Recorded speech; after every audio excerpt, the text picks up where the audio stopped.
Hey guys, my name is Jay. In this game introduction series, I will quickly go over key highlight points to help you understand what the game is all about. Today's game is Hellblade.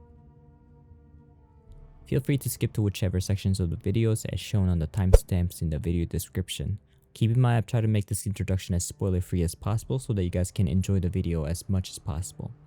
Alright, let's begin. Why don't you join us? Maybe you too have a part to play in this story.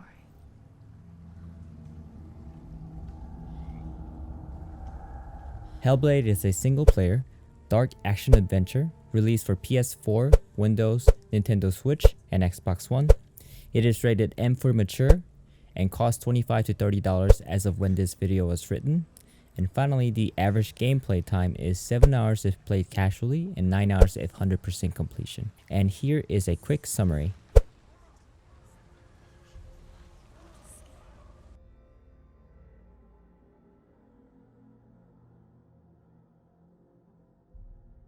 Setting is in 8th century during the times of Viking era, based in Orkney, Scotland, and Helheim, or Hell for short, which is the underworld where many dead reside, governed by death goddess Hela. The main protagonist Senua, a picked warrior who is on her journey to save soul of her dead lover Dillion by carrying his skull as a vessel to release the soul in Helheim from the goddess Hela. To open the gate to Helheim, Senua must face a big obstacles facing in her way. Three gods, a fire god Surtur, an illusion god Valravn, and the goddess of death Hela. Senua believes that she suffers from an unknown curse and a psychosis or so-called furies in the game. She hears multiple voices in her head that comment on her every actions and thoughts, and that sometimes helps Senua to survive in combat and sometimes mislead her to her death. Furthermore, she's followed by an unknown entity called the Darkness. Much of the important part of the story relies on her backstory, which you will figure out retrospectively that will explain what the curse and the darkness exactly is, and the origins of them. I will never let you go. You can't get rid of me. I am your shadow. Onward to her quest to Helheim, Senua is guided by the legends told by Druth, a slave, former friend, and a mentor during her 1-year exile from her hometown, which you will also figure out why she was exiled as you progress throughout the game. More specifically, legends told by the Druth were stories that he learned from his captor that bear some relations to an aspect of Senua's journey. In fact, as the story progresses, you'll realize some of the Senua's path and actions are influenced by the stories told by Druth.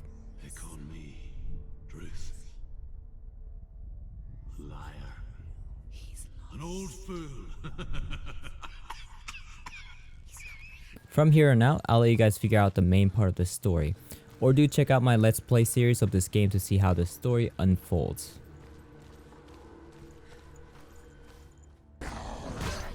The combat mechanic is probably the best and most exhilarating aspect of this game. To provide a significant damage to an enemy, you make about 15 unique combos by combining light and heavy attacks in a different sequence. Charge attack can be useful as well to close the distance between your enemies and further provide a powerful attack at the same time. And melee attacks are useful especially for the enemies with the shield, who can often block most of the Senua's light and heavy attacks.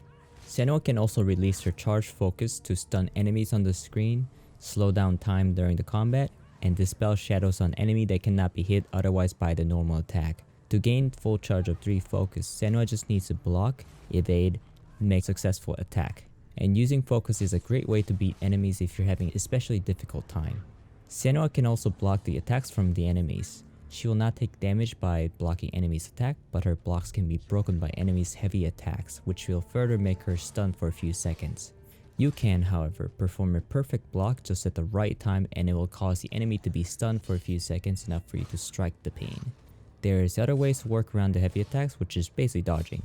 Dodging is a pretty self-explanatory concept, and Senua can dodge in any directions. One cool thing to note is that as multiple enemies try to attack you from out of your sight, Senua's voices will constantly watch out for you and warn you to avoid. While there is no health bar in the game, there are 2 ways to die in a combat. If you either fall to your knees and get hit, or if your health is very low in general and gets hit while you're standing. If you happen to fall down on your knees, there will be an opportunity for you to get back up by mashing an attack button. You can get an idea of what your health bar is with just few indication. Either your screen gets blurry, Senua will start to slow down, and your furries or your voices start to panic more. To recover Senua's health, you need to give her some time for automatic regeneration, or use focus for 100% full restoration.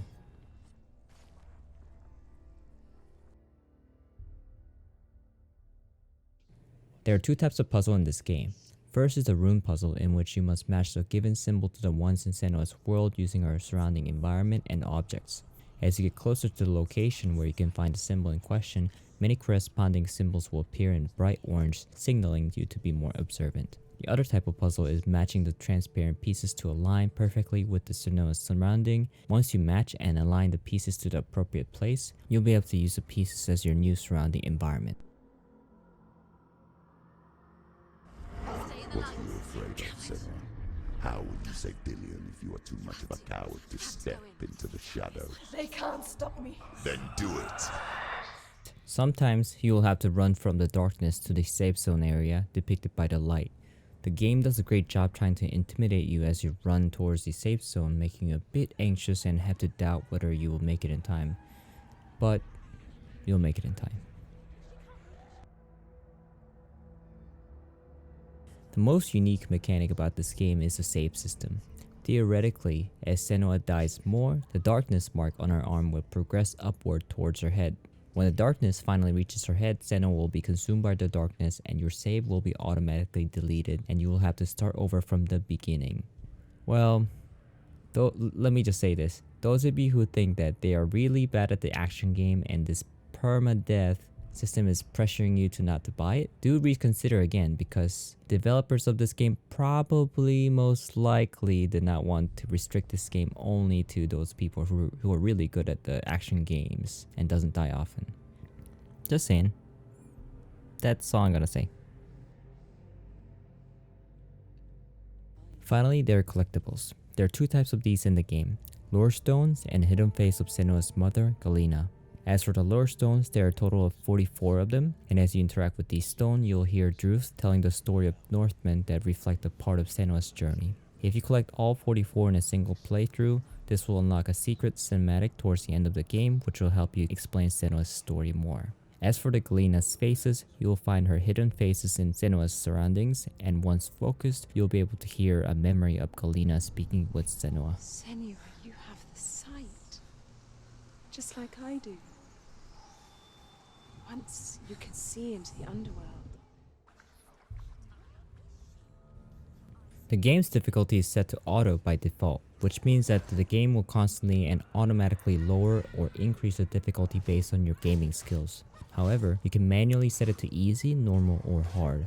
On hard difficulty, expect the combat to be a little bit more difficult with 1 to 2 heavy hits to put you down to your knees. Puzzles were the same regardless, and other mechanics felt like it was the same on hard difficulty.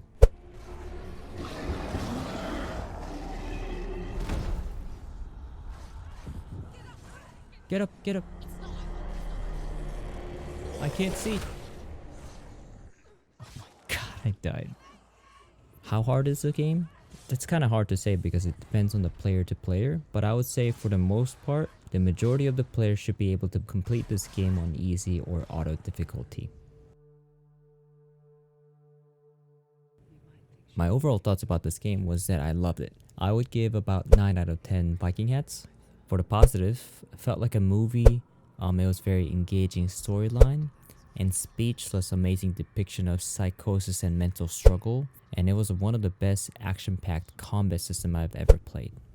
For the negatives, it was very difficult to comprehend the main story. There's also annoying yet purposeful no GPS or map in combination of slow running, which made it very frustrated and sometimes can get you lost very easily. Also, there was lack of tutorials, which again may be purposeful. And finally, the game can get graphic and psychologically disturbing to some people. So who would enjoy this game more? Those people who love story-driven game with some parts of great combat action and does not care too much about a little bit of disturbing materials in the context of mental health. Who would not enjoy this game? Those people who don't love the story game and gets frustrated by the puzzles here and there and hates psychologically disturbing materials in gaming. That's about it for my quick game review. Feel free to watch my full let's play of this game on my channel. Also, feel free to visit my Twitch channel to interact with me as I play other games, or if you just want to talk with me. Lastly, let me know what you guys would like me to play next on the comment below. Thanks, guys. Oh my god, what was I thinking? What was I thinking? Is this like the same concept as Asgore? Oh my god, oh my god, oh my god. Oh, I can't believe I dodged that. Down, down, up, right, down.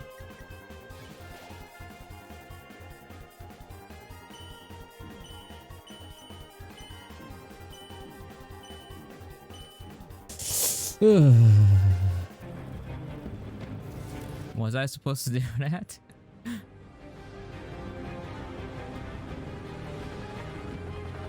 I don't know, I should have refused? God damn it.